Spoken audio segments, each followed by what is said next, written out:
جمعيات نهضة العلماء وإظهار شعائر على طريقة جمعيات نهضة العلماء وعلى آله وصحبه وسلم.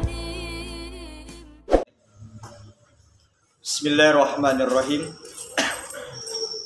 Assalamualaikum warahmatullahi wabarakatuh. Waalaikumsalam warahmatullahi wabarakatuh. Alhamdulillahi rabbil alamin. Asyhadu an la ilaha illallah wa asyhadu anna Muhammadar Rasulullah. Allahumma salli wa sallim wa barik ala Muhammad nabil ummina wa kasifil ghammah wa ala alihi washabihi ajma'in. Amma ba'du. Pertama sekali kita bersyukur kepada Allahu Rabbi, Zat wajibal wujud, jauh tak berantara, dekat tak bersentuhan, dimanapun kita berada. Allah selalu memperhatikan kita, Allah selalu mendengar kita, Allah selalu dekat dengan kita yang tidak punya tempat. Ketika kita merasa Allah dekat dengan kita, maka Allah pasti menjaga kita. Caranya bagaimana? Panggil Allah. Datangi dengan perasaan jiwa kita dan hati kita bahwasanya Allah Maha Penolong. Allah Maha segalanya. Allah Maha memberi segalanya untuk kita yang pantas untuk kita. Artinya apa? Mensyukur nikmat Allah Ta'ala. Ketika apapun yang diberikan oleh Allah Ta'ala, itulah yang baru pantas untuk kita. Kadang-kadang kita, itulah bedanya kita itu dididik di dalam ilmu tasawuf. Ketika diberikan sesuatu kepadamu, maka itulah yang baru pantas untukmu dalam pandangan Allah. Jangan kamu terlalu tulul amal. Artinya tadi terlalu tinggi angan-angan. Ketika apapun yang kamu angan-angankan itu, belum tentu itu yang terbaik untukmu. Kenapa? Angan-angan yang kamu angankan itu belum tentu sama apa yang akan diberikan Allah untukmu. Cuma hanya yang boleh bagi kita bercita-cita. Bercita-cita, berangan-angan beda. Jangan salah prinsip atau salah untuk menjawab cerita angan-angan dengan cita-cita. Cita-cita adalah untuk tujuan semangat di dalam hidup kita untuk menuju itu. Tapi bukan itu adalah sesuatu ketentuan untuk kita gitu. Itulah cita-cita. Tapi kalau angan-angan yang selalu kita bikin itu seolah-olah itu sudah kita dapatkan. Coba kamu rasakan itu. Kalau kamu berangan-angan, seandainya begini, kan begitu. Nah, seolah seandainya itulah tulul amal tadi. Nah, setelah itu kamu dapatkan. Jadi akhirnya hati kita ini akan kotor. Hati kita ini akan merasa terbebani. Itu adalah tulul amal namanya, tinggi angan-angan. Tapi kalau cita-cita itu menuju kesemangatan kita untuk meraih sesuatu apa yang kita inginkan. Nah, kita inginkan itu tuh bukan berarti terpikir oleh kita harus betul-betul kita dapatkan begitu. Nah, beda. Itu makanya dirubahlah secara prinsip kita tadi, dimulai dengan innamal a'malu binniyat. Jadi nanti kembali kepada pengkajian kita. Innamal a'malu binniyat wa innama kulli amri manawa. Satu perbuatan itu adalah diajarkan Rasulullah niat kita. Nah, dengan niat kita dalam hati kita ini, saya berniat bermohon kepada Engkau ya Allah, maka aku nanti setelah tua atau setelah dewasa, Engkau jadikan aku seperti ini ya Allah. Itu niat. Jadi artinya tadi niatkanlah kepada Allah Ta'ala. Kalau sekarang kan orang banyak kan begitu. Orang kita sekarang kan tidak yang banyak begitu. Apa maksudnya Buya tadi? Berangan-angan saja yang tinggi. Begitu. Tapi kenyataannya hasilnya tidak ia temukan. Ini yang harus kita jauhkan. Nah, yang harus kita ketahui itu apa yang sering kita baca? Allahumma khtim lana, kalau bahasa kami, Allahumma khtim lana bihusnil khotimah wala takhtim lana bisu'il. Ya Allah, jadikanlah aku di akhir hayatku dengan keadaan bihusnil khotimah, dan jangan engkau jadikan aku ya Allah dalam keadaan mati yang tersesat. Itu juga doa yang diajarkan Nabi untuk kita. Nah, tentu sebelum kita tadi dijemput oleh Allah Subhanahu wa taala melalui malaikat Israel, diperintah oleh Allah taala atau cabut nyawa, kalau bahasa cabut nyawa, atau ruh kita diangkat. Nah, kita tidak perlu lagi memikir dunia. Gak boleh lagi kita memikir-mikir dunia lagi. Kenapa? Karena detik-detik kita sudah saatnya. Ketika kita memikirkan dunia juga lagi, takut kita nanti mati di dalam memikirkan dunia, tidak memikirkan Allah. Siapa-siapa yang mati dalam memikirkan dunia, ketika akhir hayatnya, itu makanya ada bahasa ulama tasawuf, kata Imam Ghazali, apa katanya, menentukan baik dan buruk kamu itu adalah ketika detik-detik ajalmu. Ketika kamu pada saat-saat bergorok, disitulah sebenarnya menentukan baik dan buruknya kamu. Tapi walaupun demikian, inilah kita tadi belajar, kita ada cara, tanda-tanda kalau ketika datang seperti ini, pedoman-pedoman cahaya kita akan mati. Ada pedoman namanya. Kita harus perlu ada pedoman kita. Kalau nggak ada pedoman nanti kita tersesat. Jadi ketika kita belajar ilmu fikih, ketika kita belajar syariat, ya, itulah pekerjaan-pekerjaan yang diwajibkan Allah, rukun, syarat, batal, sah, kan begitu? Dan hukum-hukum agama yang ada, haram, apalagi sunat, makruh, mubah, apalagi wajib. Nah, hukum-hukum yang ada tersebut itu kita pelajari dalam ilmu fikih. Nah, untuk di dalam ilmu tasawuf atau ilmu tariqah harus kita pelajari juga detik-detik kita akan meninggal. Ketika kita tidak tahu detik-detik kita akan meninggal, pedoman kita, maka takut kita mati dalam keadaan tersesat. Ini yang kita takutkan itu. Perhatikan. Nah, jadi artinya apa? Detik-detik kita meninggal itu tadi ada pedoman-pedoman cahaya yang akan datang kepada kita akan meninggal tersebut. Nah, ini nanti harus perhatikan. Ada orang yang matinya langsung apa aja Bu ya, langsung misalnya kena motor. Itu namanya kalau bahasa Minangnya namanya itu adalah aja sama. Ada bahasa-bahasa seperti itu lah ya. Ada orang bilang katanya ajarullah, ada ajal karena Allah, ada katanya ajal karena sebab, aja sama. Itu maksudnya karena sebab.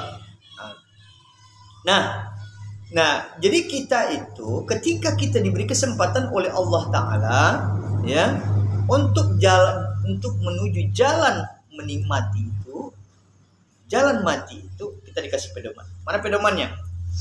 Pedoman cahaya akan mati. Yang pertama, apabila kita akan mati, datanglah cahaya yang hitam dulu. Datang cahaya hitam. Datanglah cahaya hitam ini. Sebenarnya cahaya itu bukan cahaya, itu adalah iblis. Iblis menggoda kita, iblis mengganggu kita supaya kita tersesat. Karena iblis tidak pernah berhenti, dia menggoda kita sampai kita mau ajab. Itulah hebat, itulah yang dimintanya sama Allah Ta'ala kesempatan. Tapi Allah jawab ketika itu, apa jawabannya? Godalah oleh kamu hamba-hambaku yang mampu kamu goda. Kan itu kata Allah Ta'ala. Bagi yang tidak mampu, kamu tidak akan bakalan mampu. Sampai hampir di detik-detik kita apapun digodanya. Karena dia merasa, wah, apalagi manusia, malaikat saja dulu belajar sama saya. Katanya, saya saja dulu penjaga sorga berapa lama, beribadah saja saya di surga berapa lama, kan begitu katanya iblis itu. Inilah dia diminta sama Allah supaya ada kawan-kawannya nanti dalam neraka. Dia akan usahakannya terus sampai sebanyak-banyak mungkin kawannya dalam neraka. Itulah usaha iblis tadi. Nah, apa katanya apabila kita akan mati itu dan datang cahaya yang kita menari? Apa katanya? Hei manusia, atau apa katanya? Hei si fulan. Kita contohkan, Ustaz Ridho, ini saya ini. Bukan dia katakan saya itu bukan saya iblis. Oke, dia katanya saya iblis nanti, tentu kita akan bakalan mau. Tapi dia ngomong begini, apakah kamu tidak takut masuk neraka? Katanya. Apakah kamu tidak ingin masuk surga? Dia ngomong begitu. Sebelum kamu mati, ikutkan saya. Kata Jayat. Ikutkan saya, lihat saja saya ini. Nah, orang-orang yang tidak tahu dengan pedoman-pedoman itu, dia akan terpana, dia akan terwah melihat cahaya, walaupun itu cahaya hitam. Nah, cahaya hitam ini mengkilau-kilau gitu. Seolah-olah kita suka menengoknya. Gitu. Kilau-kilau. Kita harus, pedoman ini harus kita tahu bahwa saya itu adalah iblis. Kalau bisa kita mengucap kalimat la ilaha illallah dengan lidah kita, ucapkan dengan kalimat la ilaha illallah. Kalau nggak bisa kita mengucap dengan kalimat la ilaha illallah, ucapkan dengan hati kamu la ilaha illallah. Dan juga bisa kamu mengucap kalimat perasaan kamu sudah berasa takut, ucapkan dengan hatimu. Itulah kita belajar tariqah, karena syariat terikat dengan kalimat Allah dalam hati. Jangan kamu lupa dengan mengucap kalimat Allah terus dengan hati. Karena kadang ada itu lagu, lidah keluh, mata buta, telinga peka semua. Karena dari detik tadi, jangan kamu sampai dilalaikan dengan cahaya. Itu pertama, itu detik. Nah, kedua, apabila datang cahaya merah, maka kita bacalah juga itu adalah cahaya, kalau bahasanya di situ adalah cahaya Yahudi laknatullah. Maksud cahaya Yahudi laknatullah di situ tuh artinya bukan Yahudinya, bahasanya di situ. Jangan salah terima. Artinya iblis itu menggoda dengan apa? Dengan cara keindahan dunia. Itu bahasanya. Yahudi di situ artinya bukan Yahudi. Paham itu saya bilang. Maksudnya di situ ini kan pengkajian Yahudi. Artinya di situ bukan Yahudinya yang saya maksud pengkajian kita ini. Artinya bahasanya kesenangan dunia diperlihatkan dengan kita. Apapun senang kita tuh, makanya jangan kamu terlalu cinta kepada sesuatu, suatu saat dia akan benci kepadamu. Jangan terlalu sayang kamu kepada sesuatu, suatu saat dia akan benci. Jangan terlalu, itu bahasanya. Jangan terlalu cinta kamu kepada dunia ini, karena suatu saat dunia itu ya akan benci kepada, maka suatu saat nanti dia akan menghancurkan kamu. Itu maksudnya. Dan jangan kamu terlalu pula benci kepada sesuatu, suatu saat bisa saja dia pula yang akan membantumu nanti. Nah, jangan kamu anggap sahabatmu yang dekat kamu itu dia akan membantumu, belum tentu. Paham itu? Saya bilang gini cerita dunia kita. Jangan kamu anggap bahwasanya orang yang paling dekat dengan kamu itulah yang akan membantu, yang penting dekat saja dia dengan dia, bersahabatlah dengan dia. Jangan terlalu. Suatu saat bisa saja dia akan mengecewakan kamu. Jangan kamu terlalu berharap dengan murid-muridmu. Suatu saat bisa saja muridmu itu jadi lawanmu. Bisa saja seperti itu. Kenapa? Karena kita manusia. Itu dia bilang tadi. Kita manusia. Sekia apapun, seustad apapun, dan bagaimanapun alimnya, gak mungkin dia tidak punya salah. Kadang-kadang dia tersalah, kan begitu. Orang ribut begini, ustadz ini salah, begini. Ya namanya ketika itu mungkin dia tersalah. Mungkin dia ketika itu salah, kan begitu. Tapi kedepannya mungkin dia bisa merubah kesalahannya. Nah itu kita yang penting, itu saya bilang gitu. Jangan kamu terlalu cinta kepada sesuatu, suatu saat bisa dia akan benci kepada kamu. Jangan kamu terlalu sayang kepada sesuatu, suatu saat dia akan. Jangankan itu, jangankan sahabatmu, jangankan istrimu, anakmu. Begitu tuh Ustaz. Itu makanya nggak boleh terlalu. Bisa saja anakmu jadi lawan bagimu. Nabi Nuh, ya enggak? Jadi lawan. Bisa saja ayahmu jadi lawan bagimu. Nabi Ibrahim, ya kan? Nabi Ibrahim kan ayah itu kamu kira apa? Kira patung. Bisa saja nanti istrimu jadi lawanmu. Nabi Ayub. Cuma satu yang bisa, yang bertahan kan? Berapa banyak istrinya? Satu orang yang bisa bertahan. Nah, artinya kita hidup ini yang penting bagaimana. Itu dia bilang sering kepada kamu. Biasa-biasa saja, nak. Apa ada jati dirimu, apa yang ada pada diri kita, apa yang ada, itulah yang ada adanya. Gak perlulah kita artinya tadi, oh saya begini, saya begini. Artinya tadi yang tidak mampu kamu bilang kamu seperti ini. Itu yang tidak bisa. Artinya tadi tidak ada ilmunya bagi kamu yang seperti itu, kamu bilang kamu mampu. Nah, itu yang gak boleh. Paham itu? Ini saya sampaikan kepada kamu semua nanti. Kamu sudah punya ilmu, nanti sudah lepas dari sini. Tiba-tiba kamu nanti punya murid juga bisa jadi. Atau kamu sudah jadi kiai, kamu jadi ulama atau apa. Sementara ilmu yang kamu punya, kamu berikan kepada orang, berarti kamu mampu. Yang tidak punya kamu, gak ada kamu miliki, kamu bilang mampu. Itu gak boleh. Maksud gue bagaimana? Berikanlah ilmu kepada seseorang itu yang sudah ada buktinya pada dirimu. Paham itu? Orang yang banyak kadang-kadang kasih ilmu itu, ngomong sama orang, ilmu yang diberikan kepada orang, dia tidak ada bukti yang ia sampaikan. Paham? Jadi artinya apa? Ilmu punya kamu sampaikan kepada orang itu yang harus ada buktinya dulu, baru ajarkan sama orang.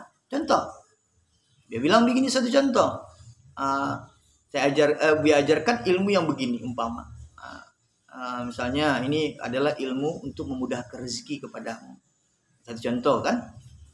Nah, amalkan ini nak. Insya Allah nanti kamu rezekimu akan diberikan oleh Allah dengan mudah. Tapi amalkanlah amalan ini. Contoh gue kan sering-sering nak baca wa may yattaqillahi yaj'al lahu makhrajan. Contoh kan ayat 1000 dinar. Amalkan ini nak. Nah, saya suruh kamu mengamal. Saya amalkan.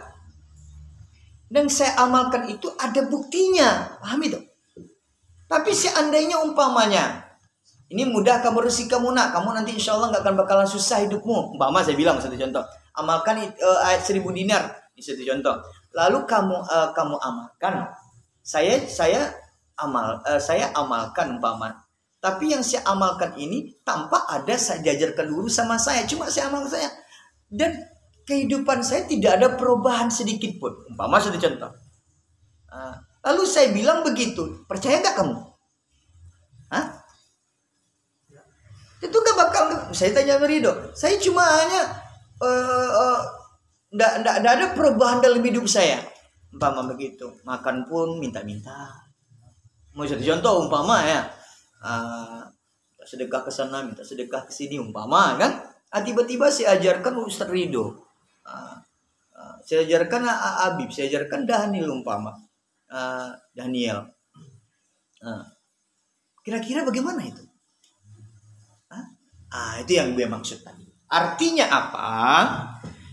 Itulah yang dicontohkan oleh Rasulullah. Apa yang diajarkan oleh Rasulullah kepada sahabat-sahabatnya tadi, ia buktikan dulu, baru ia berikan sebuah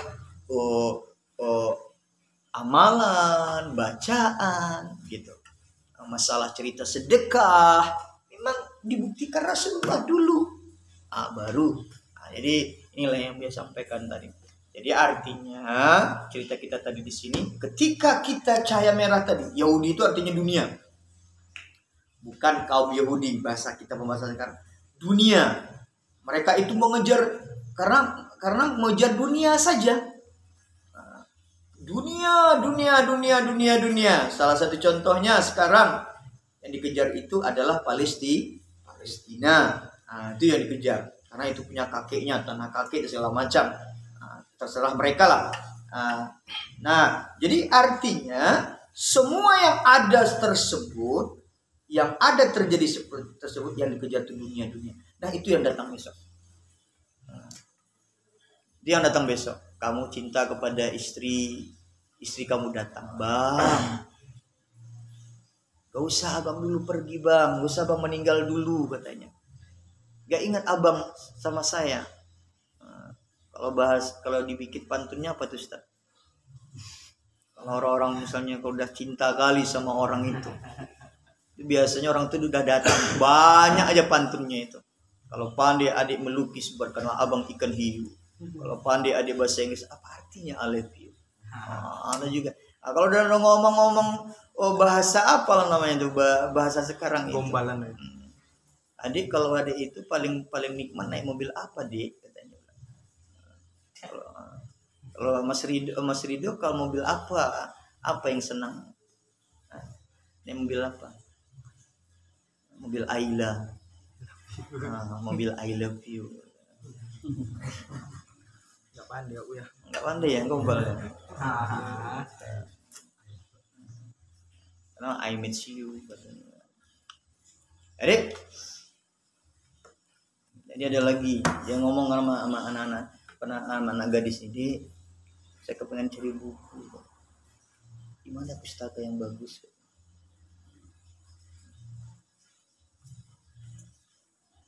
Mana kita cari pustaka, buku yang kita cari? Ya ke kantorku aja, buku nikah katanya kan. Jadi itu kalau udah terlalu lah gitu ya. Kaulah bintangku, kaulah bulanku.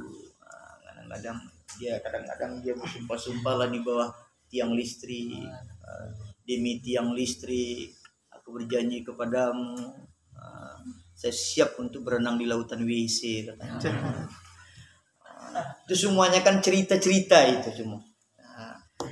Jadi inilah kita belajar di agama ini. Kita belajar di pesantren, di pesantren ini. Artinya belajar pesantren ini tujuan kita lain kita bukan adalah apa? Yang tidak bukan kita tersebut untuk membenahi diri kita, akhlak kita, ibadah kita. Ada juga lagi orang bilang begini. Ada yang mengatakan, apakah harus kita sekolah di pesantren? Ada tuh kutipan itu pernah saya baca. Kita itu bukan harus, ini orang ngomong, kita tidak harus belajar di pesantren supaya kita masuk surga. Karena tidak ada tulisan di batu nisan orang tamat pesantren masuk surga. Adakah tulisan janji orang tamat pesantren masuk surga? Bukan masalah masuk surga loh.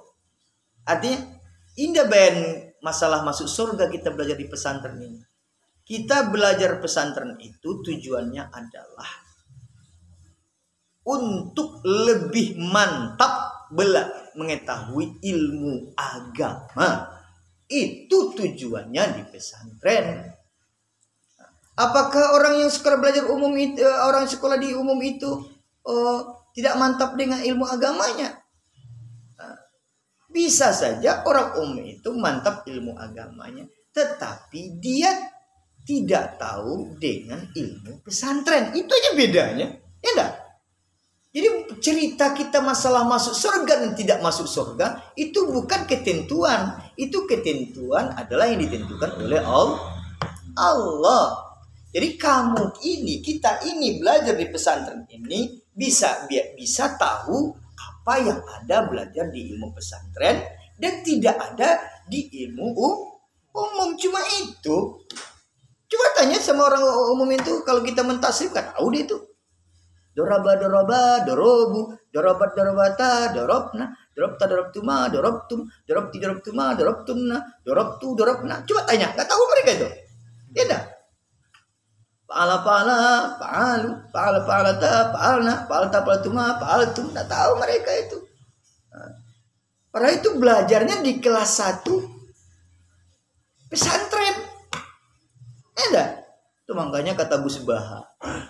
Gus Baha kan nggak ada itu titelnya, nggak ada profesor, nggak doktor kan, tapi kok dia itu di fakultas-fakultas, profesor-profesor, tempat bertanyanya adalah Gus Baha.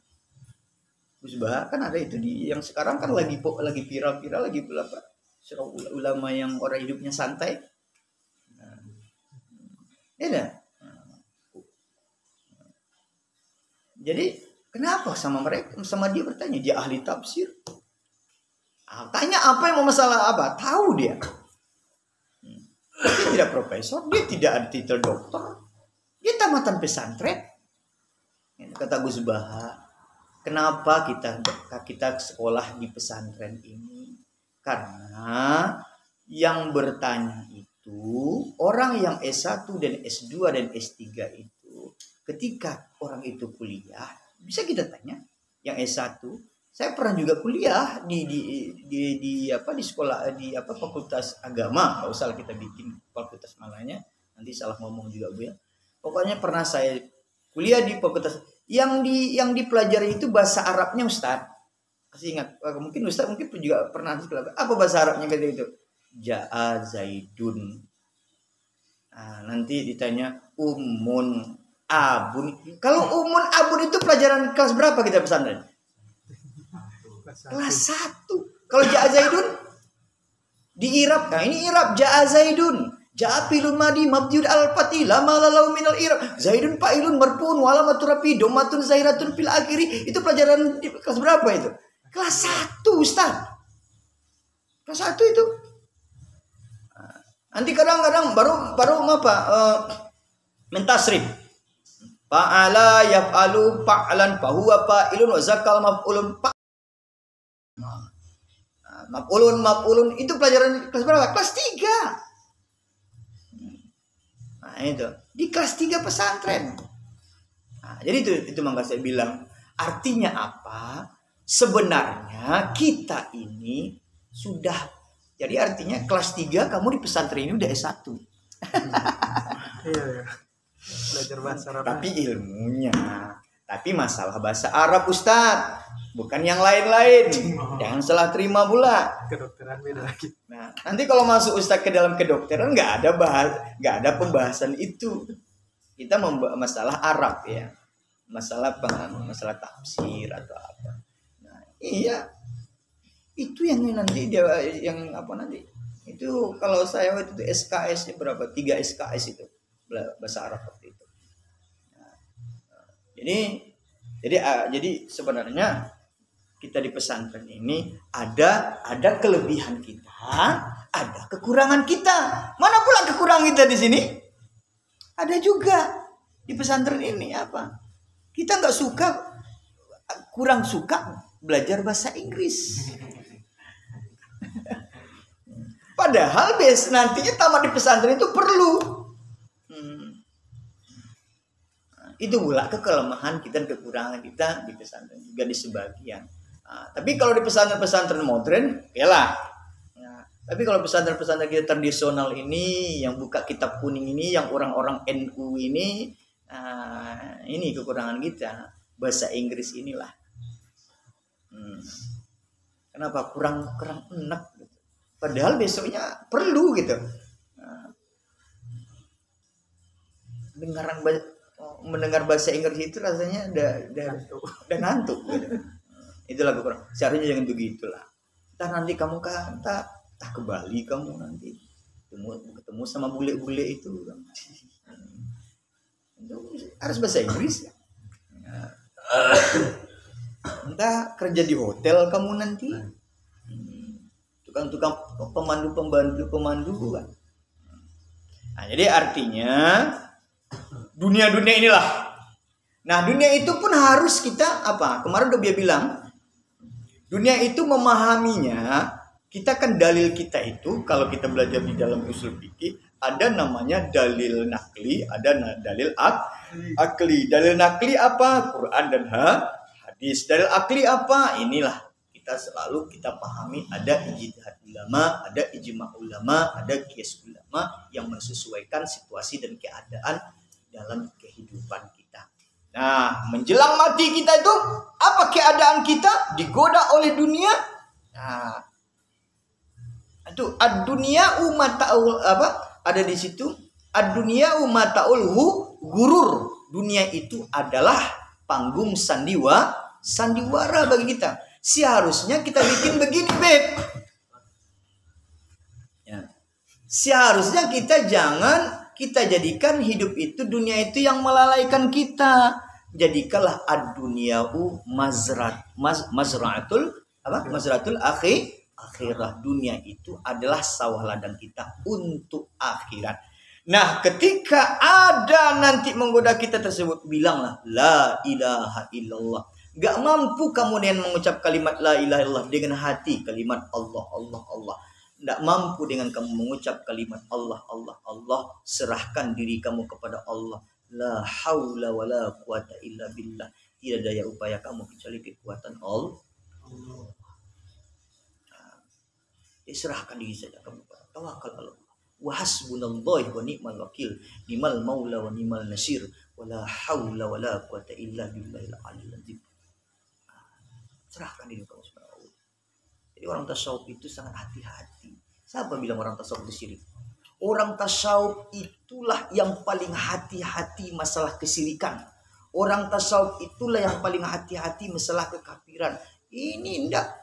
Mentasrik kafir aja gak pandai. Kapara ya kaparu katanya. Itu pula kadang-kadang mau ceramah itu Ustaz. Mentasrik aja enggak pandai. Jadi kasih kafir sedikit. Males pula kadang-kadang mendengarnya. Itu makanya ada sebuah kalimat itu saya ingat.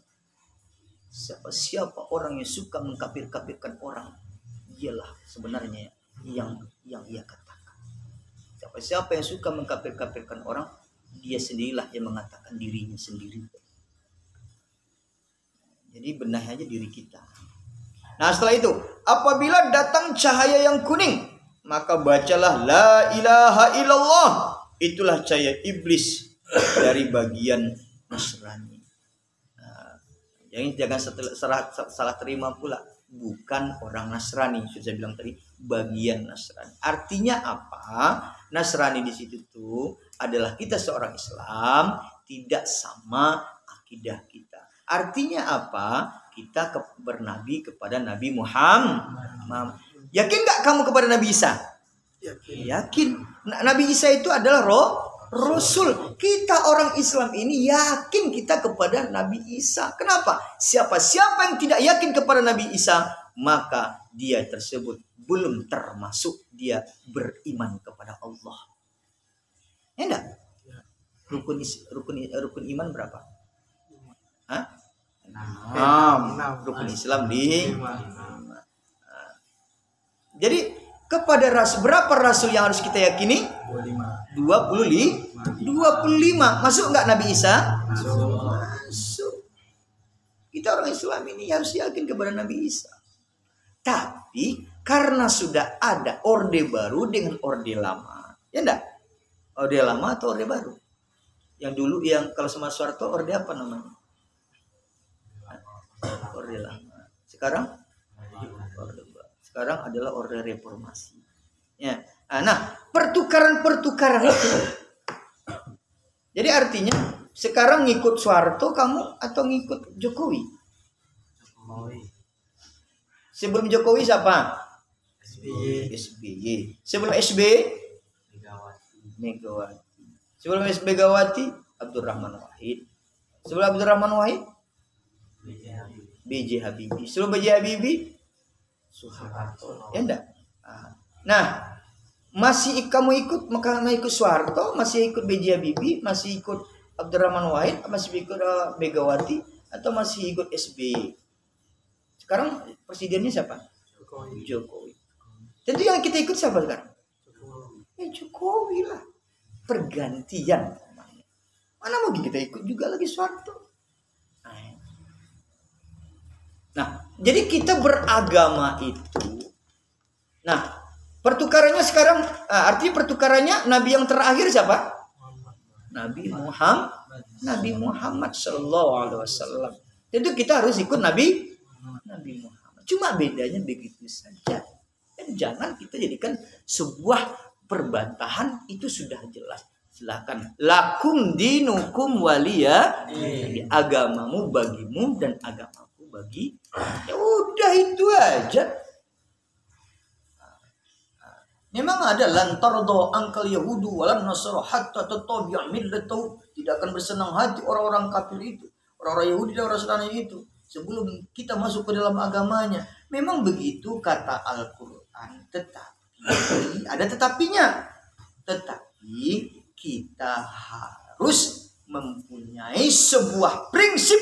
Kafir itu sudah biar terangkan kemarin. Ada namanya kafir harbi, ada namanya kafir ammi, ada namanya kafir zimmi. Kalau kafir harbi, yang kafir yang memerangi itu yang boleh kita melawan.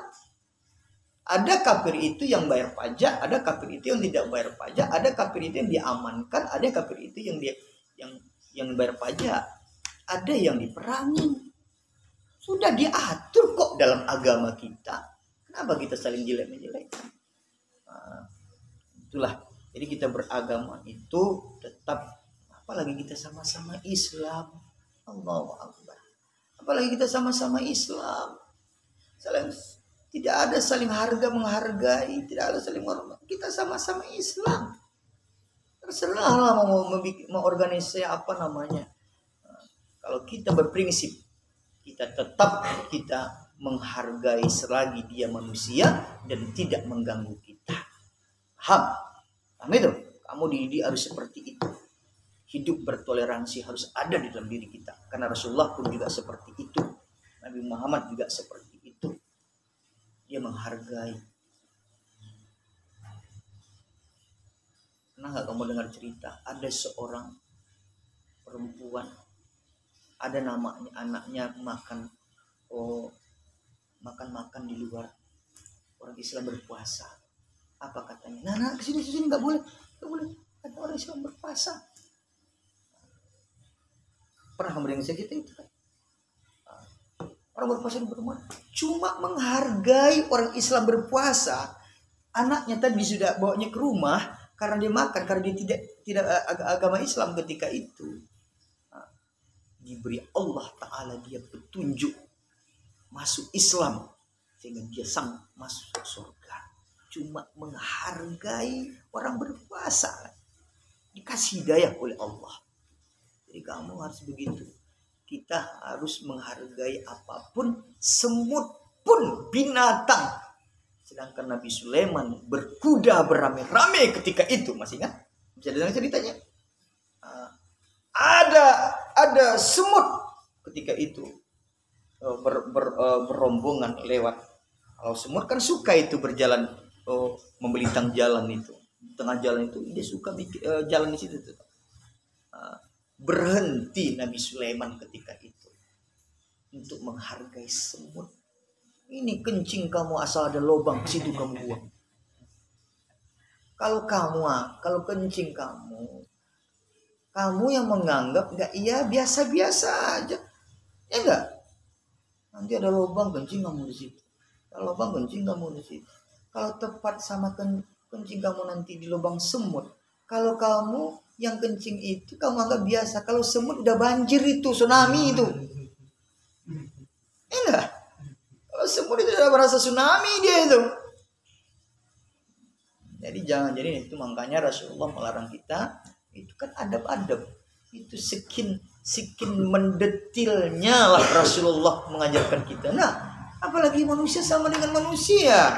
Apalagi agama dengan satu agama dengan Islam. Rasulullah saja mengajarkan sekecil-kecilnya, jangan kamu buang air kecil di tempat yang berlubang-lubang. Tujuannya itu. Binatang saya dihargai, apalagi sama manusia. Ini berani sekali untuk membilang manusia itu kafir, membilang manusia itu syirik, membilang manusia itu adalah bid'ah, masuk neraka. Emangnya lu yang akan masuk surga, mati aja belum. Matilah dulu baru masuk surga. Jadi kadang-kadang kita malas kita ngomong. Kalau udah mati kita nanti siapa yang dulu masuk surga, kita bilang begitulah. Ya Ustaz. Kalau masuk surga itu Ustaz kan mati dulu dah. Kalau masuk neraka itu Ustaz mati dulu dah. Ya ini mati dulu lah.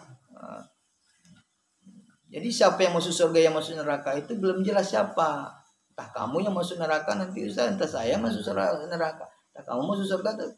Begitulah Bang. Ini tukang-tukang bid'ah itu masuk neraka. Bid'atul dalalah.